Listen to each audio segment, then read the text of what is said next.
room close by. I'm going to introduce the speakers. Notre première, je vais faire dans l'ordre de passage, notre première intervenante, First of all, Balva, we have Claire Balva from Blockchain Ensuite, France. Zimé, Hoolders. Zimé, Hoolders. Puis Sinobas de KiWi. Sinobas, KiWi. Enfin, Hugues and Hugues Bret from Compte-Nickel. Pratico-pratique, ils vont prendre la parole chacun pendant. They are going to take the floor for about 10 minutes, each of them. Si on peut prendre quelques questions. Mais sinon, une fois de plus, c'est la session mise de speaker. And then we'll listen to your question. Tout le monde est bien installé? Are you ready? There's still people coming in. Claire, dites-nous tout. Tell us everything about it. Comme tu l'as dit, je suis la cofondatrice As you said, I'm the co-founder of Blockchain France. What do? We support companies and public institutions in the discovery of the blockchain. Who has already heard about the blockchain? Who knows roughly what it is? 2, 3. So I'm going to try and explain simply what the blockchain is, to then develop about how it can be useful for banks and fintech, generally speaking. The blockchain is a database that registers transactions in a crypto currency, like Bitcoin, for example. Does anybody know Bitcoin? So the Bitcoin blockchain are all the transactions that were carried out in Bitcoin since the beginning of the Bitcoin in 2008.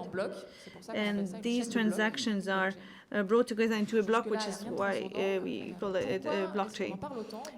Nothing out of this world so far, but why is it so often mentioned? Because it works on its own without central control organ. It's not stored onto a central server.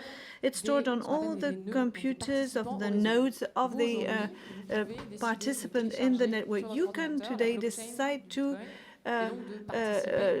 download onto your computer the Bitcoin's chain block. And the transactions in themselves are not validated by an actor or a company, but the by actors of the network, whom we call miners. And this is why we talk a lot about the blockchain, because it enables peer-to-peer transaction without intermediaries and without banks. Of course, the banking system is a bit worried, but not as much as you could believe, because they are trying to gain ownership of this technology. There's a consortium called R3CEV that brings together about 40 banks to try and understand what the blockchain is and how they can use it to optimize their internal processes, to reduce the cost of their transactions. Because these transactions, they are peer-to-peer, but they also are cheaper. The transaction costs are much less expensive, and they're faster. When you send a Bitcoin to your brother, it takes about 10 minutes. And it costs about 7 cents.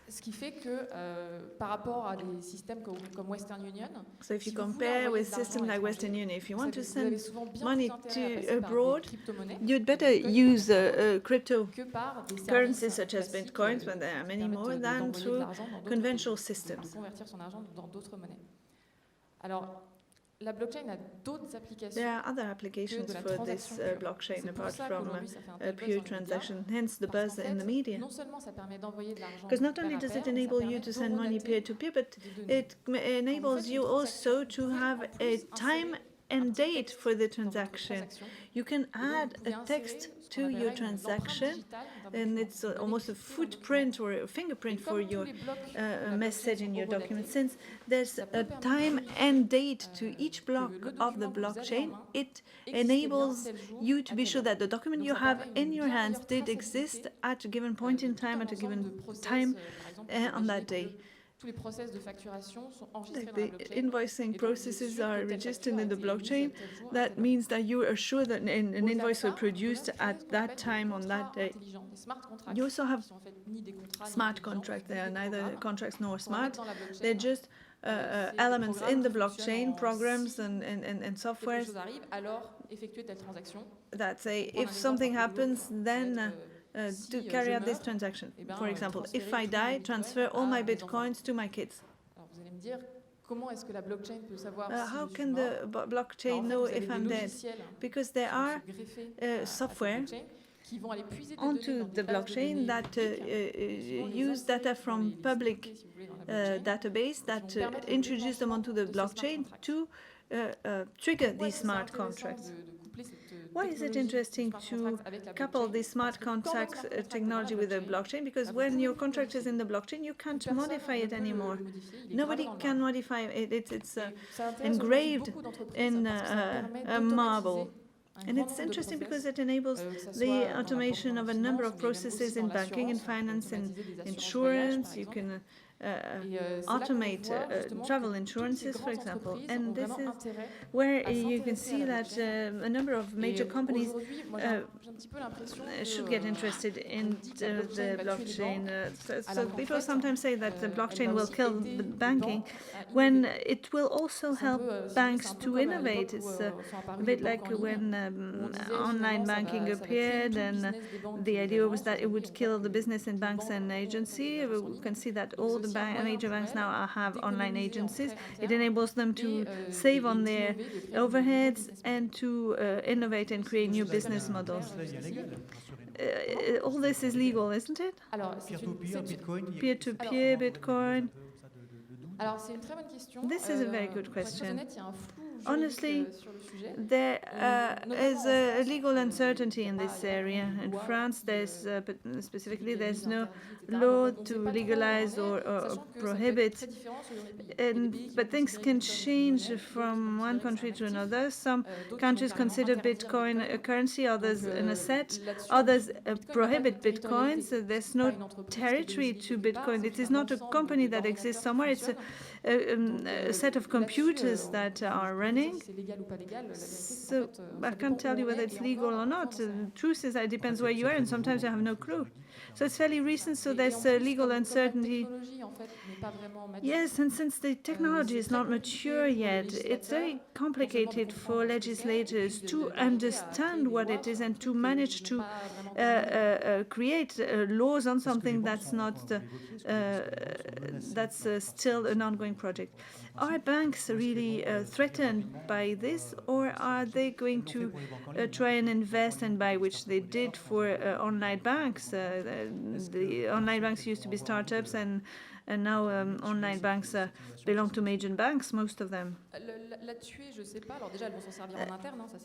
Well, I don't know. Banks will use it internally to save money on their transactions among banks. They probably buy back startups that work in this area. There already are startups working on international money transfer with the blockchain. Abra or Monetis, for example, will enable you to sell within minutes money to the end of the world without or hardly any transaction costs. So it's a bit worrying for banks. It disrupts their models.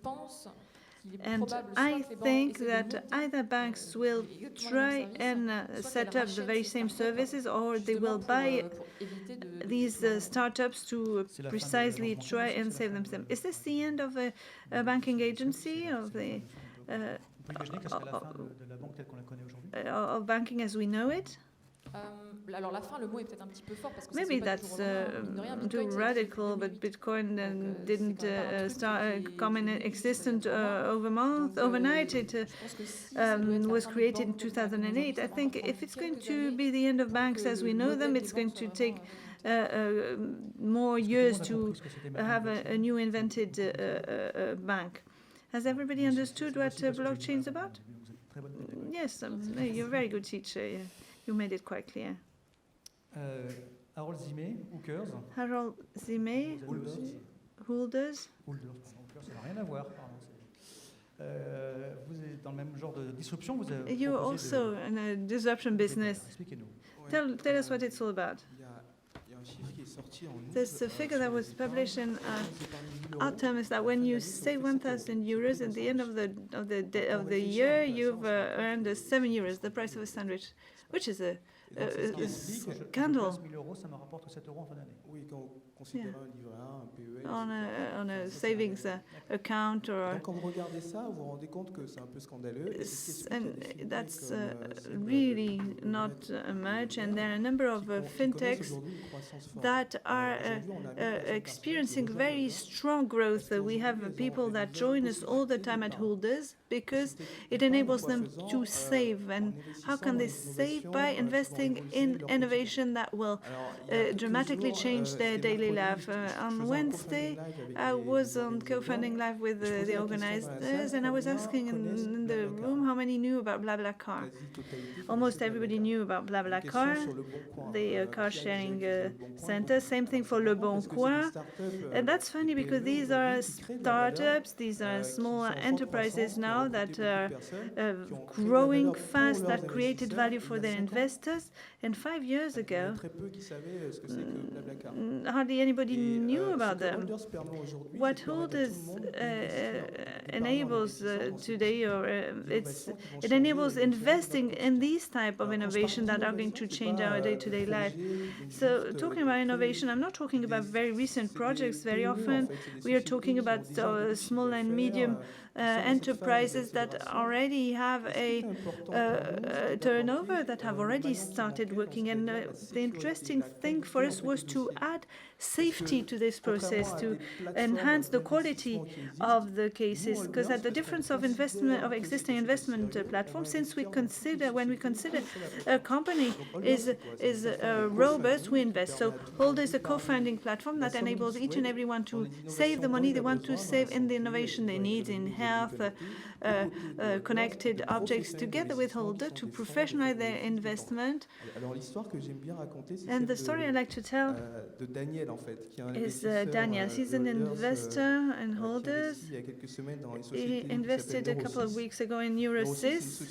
It's a company that creates natural molecules against Alzheimer. There's no solution right now, and they are creating this. And Daniel was saying that he was investing a couple of thousands of euros there because he thought that Neurosys had found a solution for them who suffers from Alzheimer. He also saw that there were 50 to 100 investors in France and Belgium investing in this company. We also were investing for several thousands of euros, so it made him feel safe about it. And the cherry on the cake was that the Crédit Agricole was also investing 100,000 euros.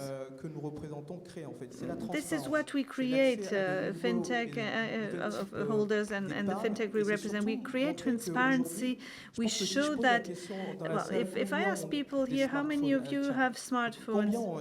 How many of you have a smartphone? Please, can you raise your hand? Donc il y a quasiment tout le monde. Almost everybody has a smartphone. Ce qui se passe avec les banques, c'est qu'elles What's sont en train happening d'être with the banks ubérisées is par ça. that they are being uberized by this, because right now you don't feel like making an appointment on a Saturday afternoon with your bank in order for your bank to tell you how to get a sandwich to at the end of the year, free sandwich. You want to be able to decide where you will invest, how you will save money. And the fantastic thing is that when you save in this way, you create jobs. We've created about 50 jobs over 2 years. You create a value added and you develop the innovations you need. So you are shaping the world you dream of and the world you need. So we're not going to wait for economists or scientists to explain us how life should be. We have decided together with Le Bon Coin, we can sell our flat, we can buy whatever we want to buy, we can even find a job on Le Bon Coin, although 5 to 10 years ago things were much more difficult. And we are sort of uberizing banks. So you have started working in an area where banks were not very active, or have you really come to steal the market from them? What shocked me, because I used to work in finance, maybe I'm trying to clean my conscience through this endeavor. What shocked me was my role then as a trader was to bring value to banks. And what I found appallingly is that companies that create jobs are small and medium enterprises. They are startups, they are innovating companies, and with the crisis, they had no access to finances. And what's strange is that in France, we have 11 trillion savings. And so we shouldn't just sit around and wait for a new law. You just take your smartphone, you invest 500 euros on Hoolders to create jobs, and on top of it, you get a nice return at the end of the year, which is more than a mere sandwich. So we're not taking the bank's market from them. We are just showing them that innovation is cool, and innovation is not for people who have just come out of engineering school. Or innovation can be every day, and it can make your everyday life really very pleasant. But when you talk about investment, there are risks. Of course, there are risks, but ever since we've come into existence, there's been no company that has collapsed. We consider that selection is very important. This is why we're only working on 3 sectors, but you can't be good everywhere. So it's your selection, is it? There are 3 important filters. First of all, the area of activity, health, connected object, and cyber economy. And on each of these sectors, we have experts used by funds who really know their trade. And once we have identified 10 interesting companies, we ask our communities, do you believe in this? And they say no or yes. And when everybody agrees, what we do, there are 1,000 people every week who join us and invest in innovation that are appealing to them, 400,000 euros a month. So you're really very restrictive in your selection. Of course, if you want quality, you can't have that many companies. Who are these crowdfunders? Are they used to investing, or are they people who would like to finance something local or something because they are interested in fighting Alzheimer, for example? The true example is what happened last March. We organized a co-funding live operation, meaning we had a number of companies who pitched their activity in 2 weeks and in 2 minutes, and we asked the people in the room whether they felt interested. There were 1,500 people in the room, and within 2 hours, 400,000 euros had been invested. So it's everyone. It's me, you, a student. Once you realize this innovation is something you need, and it's safe because professionals are going to invest with you, and on this platform, Hoolders invest with you too. What was missing was the third party that you can trust, that believes in it, and that's not only saying, you bet on that, and I remain on the side. No. And what was missing was the application and the tool. And once we all have this tool, well, everybody can invest. So nowadays you realize that they are essentially men. We would have liked more women to invest, but 80% are men, people around in their 40s. We hope this will change, but there are people in France, in Belgium, in Asia even, who invest directly on Hoolders. You do it in a couple of clicks, you get all the certificates that are automatically generated on your account. To get back to the first actor, is there a synergy between blockchain and Hoolders? Well, I have an interview on Finance TV on the blockchain, and thank you to Claire. She was crystal clear on blockchain. People, when they want to invest through a PEA. because of the tax situation. And thanks to the blockchain, you just establish links between a bank and us. We don't need to send papers to each other for 3 weeks. There's an initiative that was launched by Mr. Macron a couple of months ago to digitalize a number of assets, which are called mini-bond, to enable crowdfunding system to go much faster and to be much more fluid. Third guest, Christian Sinobas, KiWi. You've digitized the cash register. We have a link with Hoolders too, but I've just learned that I have 5 out of 1,000 chance of being selected. Okay, that hurts. Okay, we still believe in it though. We're all here to talk about uberisation, the uberisation of banks. Uberisation is a sort of portmanteau term. There are a lot of different definitions. One I quite like, which is really linked to what you said, is the empowerment of consumers. Consumers become empowered, that's what you said, with smartphones. Now this empowerment of consumers is not necessarily positive. It's not only positive. If you look at taxis, it's very positive probably for the consumer. It's less so for the worker. There are a lot of questions on the worker side. If you look at Airbnb, which is uberizing hotel rooms, it's great for consumers, but for small hotels, it's an open discussion. So what I like in the uberization of finance is that on the workers' side, we're rough-handling big multinational banks. There aren't that many small local banks. The uberization of finance, therefore, raises fewer problems, in my view, from an ethical stance, and provides more solutions than the uberization of other industries. The Americans have a word for banks. They say they're too big to fail. It's not a sector like others. If the bank sector has major difficulties or collapses, this would have a huge impact on the world's economy. I agree that all sectors, well, they may not be uberized, but at least they'll be digitized. What about the banking sector?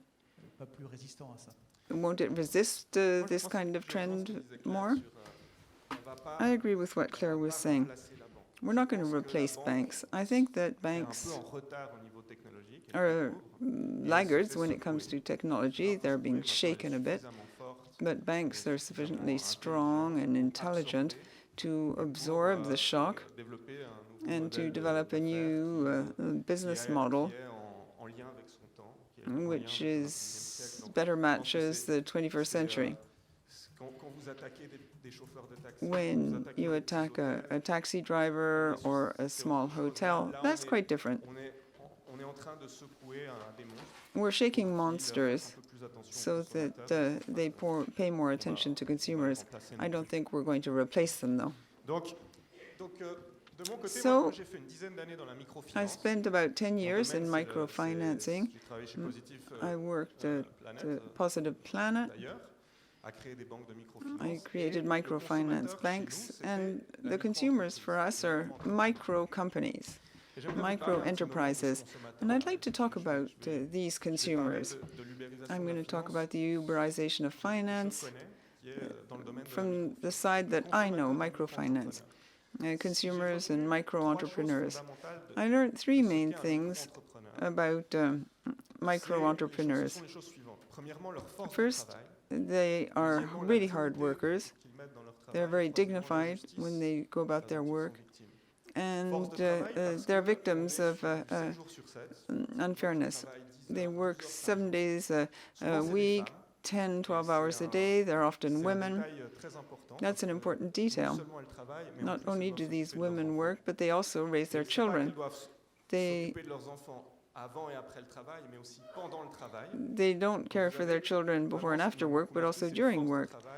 They're really incredibly hard workers. I'll never look at myself as a hard worker. now that I've seen how these micro-entrepreneurs function. Second, dignity. The first micro-entrepreneur woman I met was in Buenos Aires. She was called Anna, and she gave me a real lesson on dignity. She turned up to reimburse a micro loan at a meeting I attended, and she said, "I'm proud of myself." And I came with my great ideas about North-South development and so on, and I thought she was going to come to say thank you. She didn't come to say thank you. She came to say, "I'm proud of myself." And I realized to what extent finance,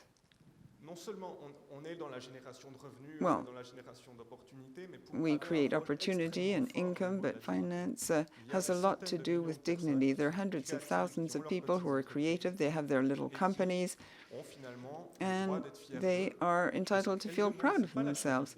They're not asking for charity. They don't want to be given anything. These are not beneficiaries who are just going to say thank you. These are people who are going to say, "I'm proud of myself," because we agreed to sell them a product. I think that finance in microcredit has a very strong part to play in terms of dignity. Omar Yunus, the Nobel Peace Prize in 2005, who created the bank, the Grameen Bank.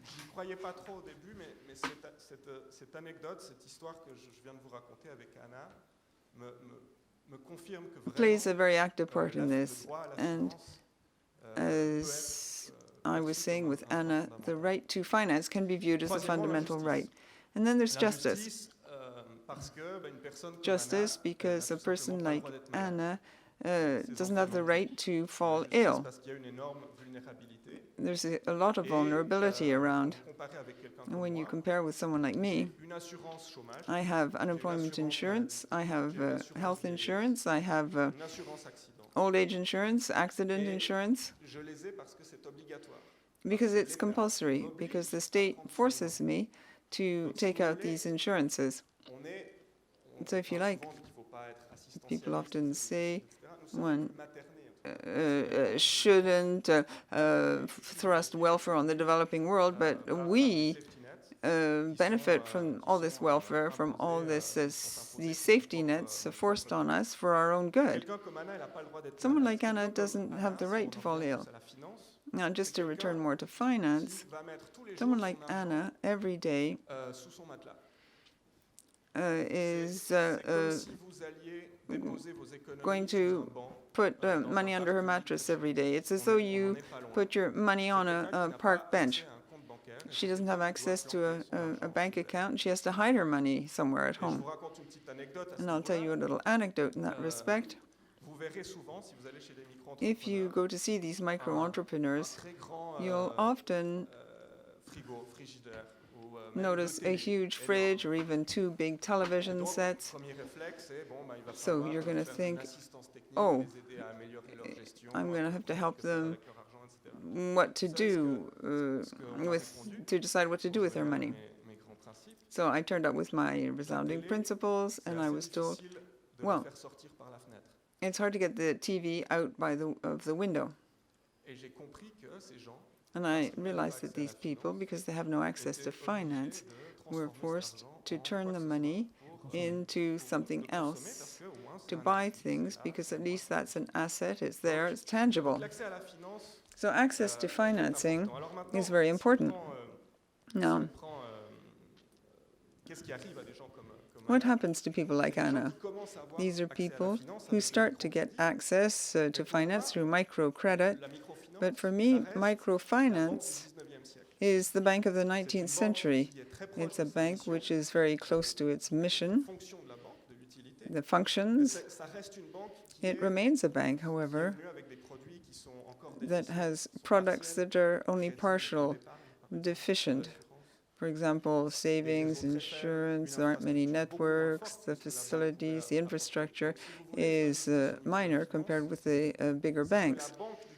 So the bank of the 19th century has had to replace the bank of the 20th century. The bank of the 20th century didn't want to do its work properly. It didn't want to offer or sell rather, products and services to hundreds and thousands of micro tradesmen. And it's a 19th century bank that's turned up to do the work. Microfinance has proved that these people do reimburse their loans, but the bank of the 20th century has racked up a huge debt there. It's opened up a huge gap in the market. It hasn't enabled hundreds of thousands of people to develop their creativity, and the bank holds huge responsibility in this respect because they failed to fulfill their prime mission. Now we're in the 21st century, and fintech, for me, holds out a lot of hope. I'm going to talk to you about KiWi. Anna has a smartphone, like you and me. She hasn't had one for long. Smartphones are just beginning in the emerging countries. Most micro-entrepreneurs are starting to have a smartphone now, and that really has empowered Anna and all these micro-entrepreneurs vis-à-vis the banks. You sense this empowerment. You sense that the consumer is growing empowered. Why? KiWi, we have digitized the cash register.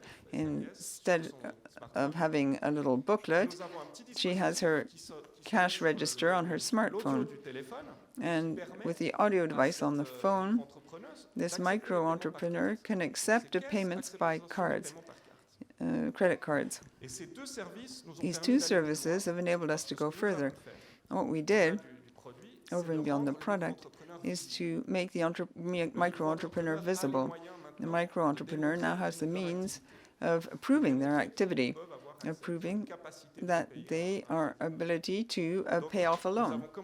So we started to work with banks, and we now offer loans to our customers at a much lower cost with just 3 clicks. It's much easier than what is done by the major banks.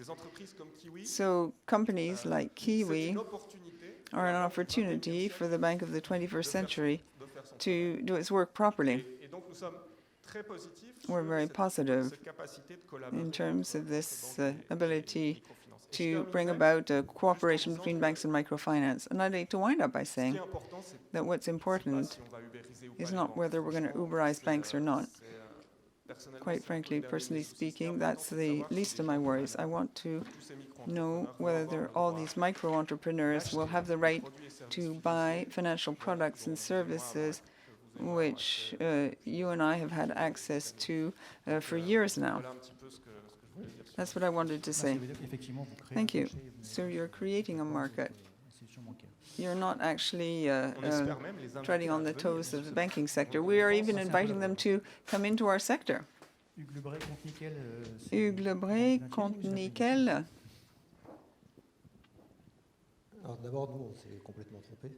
Well, we made a big mistake. We based ourselves on the principle that we needed to provide a solution to those who were forbidden to hold bank accounts, have checkbooks, and there are about 2 million in France.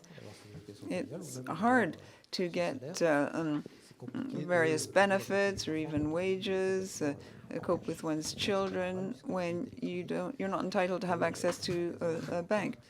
In most shops, you have to pay by a credit card, so it's important to have a bank identity. So we created Compte-Nickel, which is a very simple account. You can open it in 5 minutes at a local tobacco shop. With each operation, we check whether there's enough money in the account. We don't offer any loans. There's no credit. We don't have to look at how much people earn, how much they spend. So there are no conditions in terms of assets or earnings. Anyone can open an account. You have to be over the age of 12 and have a valid ID.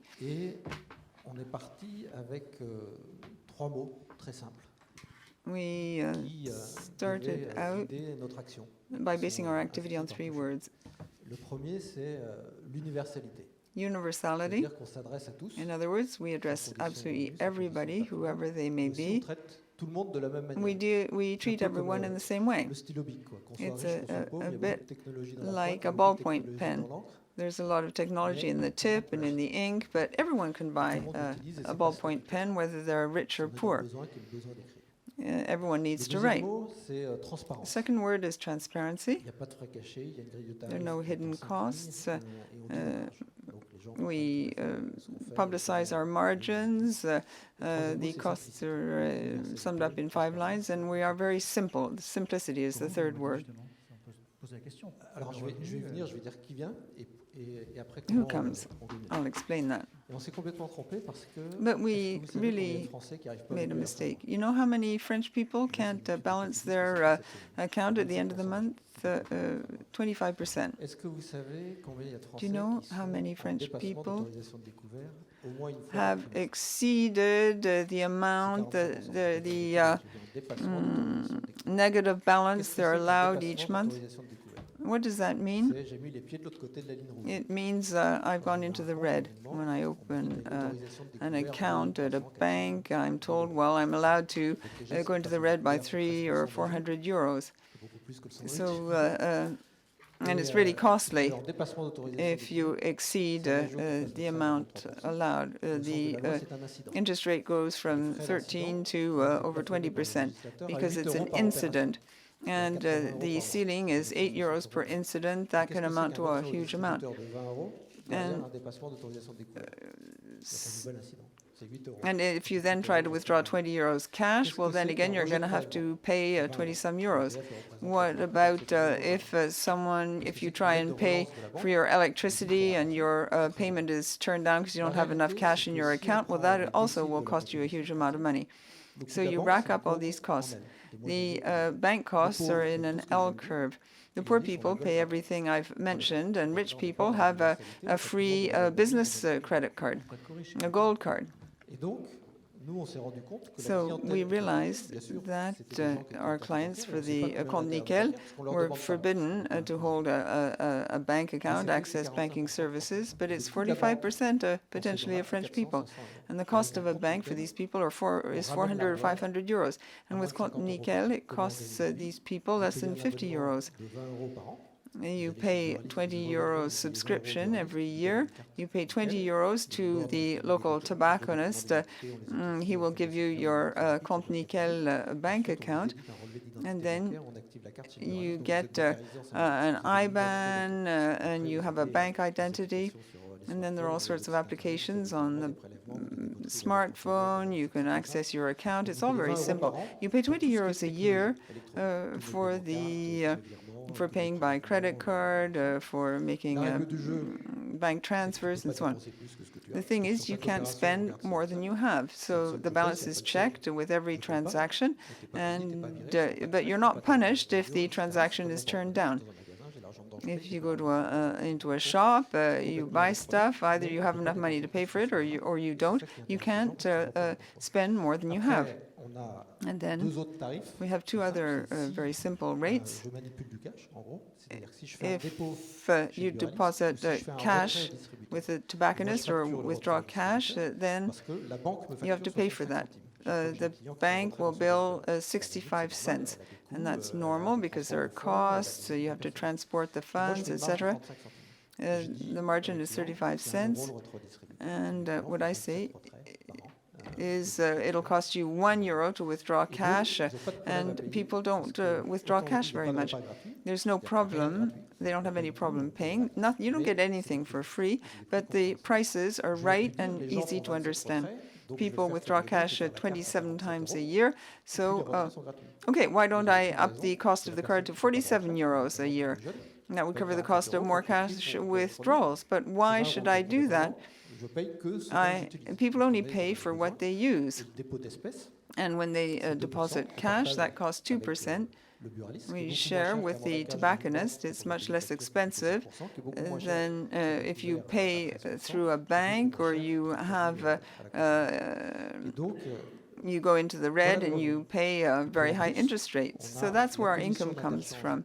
And we have interchange commission on bank payments. Every time a customer pays with a card, the Bank of the Tradesman takes 0.3% from the tradesman. If you're a big retailer, you pay less. And the bank sends us back a fraction of the commission. We earn about 10 cents per transaction. And the average number of transactions we're using a bank card is 137 amongst our members. So we opened 25,000 accounts in September. We're the biggest entity in terms of numbers of new accounts opened. We are really well known. A lot of people know about the Compte-Nickel. 12.5% know about us already. We still have quite a lot of work to do in that respect. And what we found was that there are a lot of other segments out there. First of all, we offer a solution to these 45% of French people who can economize several thousand euros a year. They come to us in masses. If you look at the French population, 50% of people don't have access to credit because you need to have a permanent job. You have to earn at least 2,000 euros a month. 45% of French people save. 55% of French people are homeowners, but 45% of people aren't earning enough to have a balanced account. Those people don't need a bank. They need to have a secure payment system, good reporting systems. They need to be able to take control of the situation, and they don't want to pay banks a steep price for every single transaction. Every time you do a transaction, you get information on the balance in your account, and this doesn't cost hardly anything. In other words, there's instant reporting. I don't want to take up too much of your time, but there are three other segments. Payment on the internet, 30% by card. To have a blocked account where you have 500 euros. Well, if I'm the victim of phishing, I won't lose too much money. I'll know it in real time. I can block my card right away. I can reopen the card at the tobacconist in the afternoon. No one will have access to my life insurance if I'm a victim of phishing. So it's an additional account. I'm not so exposed if I have a nickel account. International payments too, a MasterCard. If you're in Vietnam, the US, it's going to cost you a certain amount. With your card, it's going to cost you much less. And furthermore, we're the only account for the 12 to 16-year-olds. They can open an account as of the age of 12 years old if your parents agree. You can open up a Compte-Nickel, and you therefore have a bank account, and you can do what you want on the internet. So in terms of the uberization of banks, I don't really share your views. Too big to fail. There are 30 such banks in the world. They should perhaps be split up. And these systemic banks are focused in European-style countries. 4 of them are French. Why? Because we finance the economy through debt and companies through debt and without enough capital. If you go to a country like the US, it's the opposite. It's the opposite of France. French people save a lot and spend little. There's no growth. In the US, people save little, and they have a lot of consumer loans. They consume a lot, and the economy is financed by capital, whereas our economy in Europe as a whole is overly financed through debt. And that's why it's systemic. If you consider that a retail bank does 3 jobs, to pay and be paid, well, you don't need a bank. You need a technology company.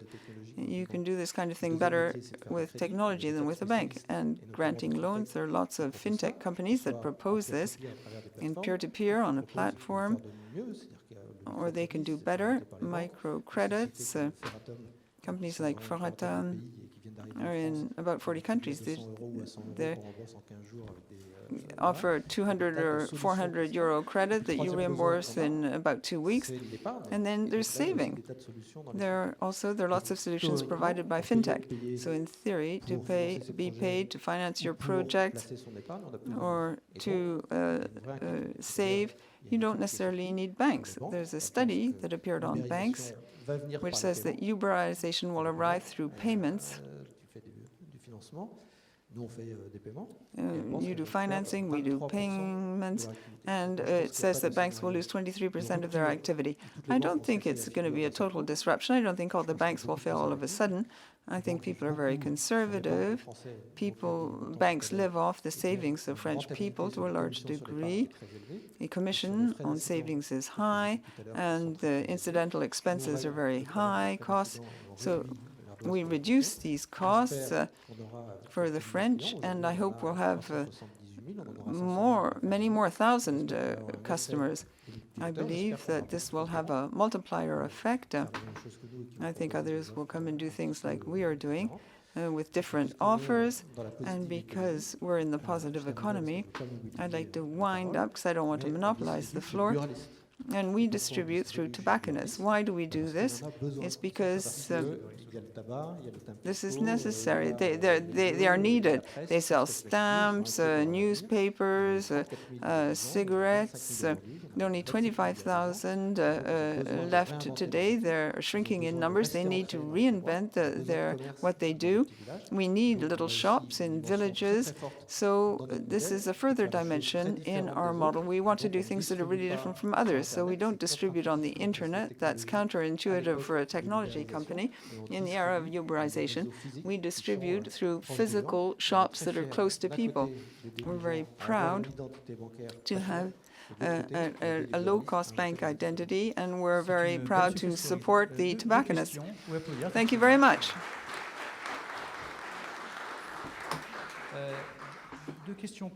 Two questions.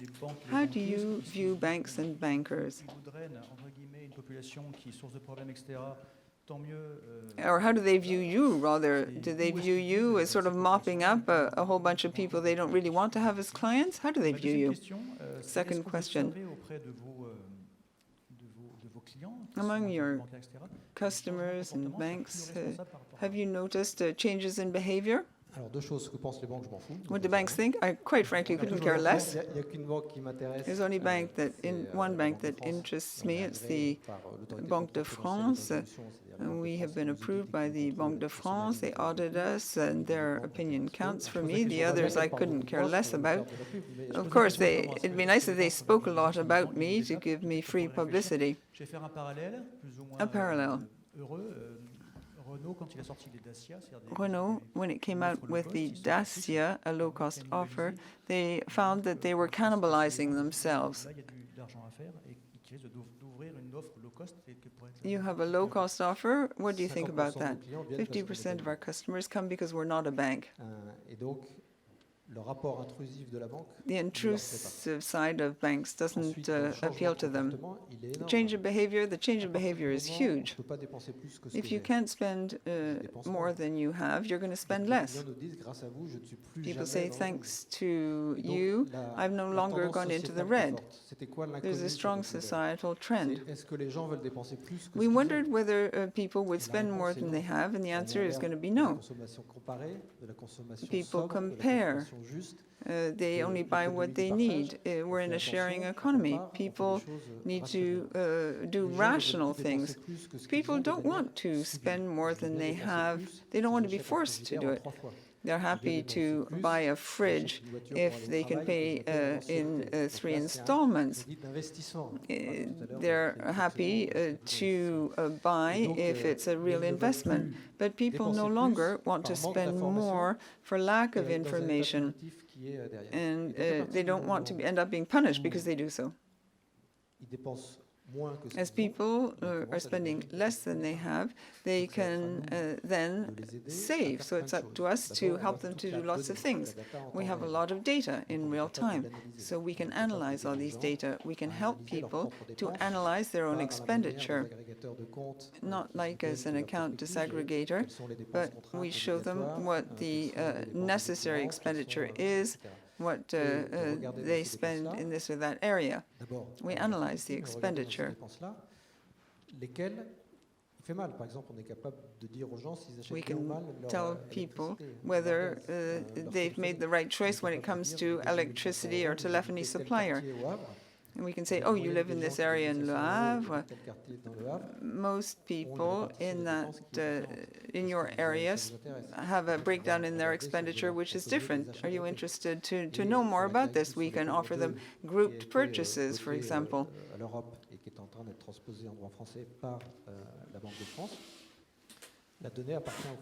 data belong to the customer. If data belong to the customer, banks felt that the data belonged to them and could be used for cross-selling.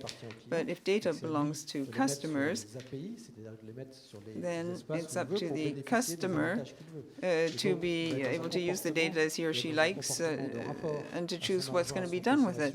In other words, the relationship with purchases will become more intelligent. And banks are going to be totally Uberized in this area, not necessarily because they're not showing goodwill, but because their IT systems were set up in the 60s or 70s. And they now take really old-fashioned roads. In the future, it's going to be blockchains, and there will be further new kinds of roads. The current accounts of individuals will become areas for intelligent data. People will be able thus to save better, to buy better, to prepare for their future better. So I hope we'll have people in the Compte-Nickel who buy more than just sandwiches. Now, if you're interested, and I'm sure there are many interesting questions you may have, if you're interested, I suggest we go and talk with the speakers next door.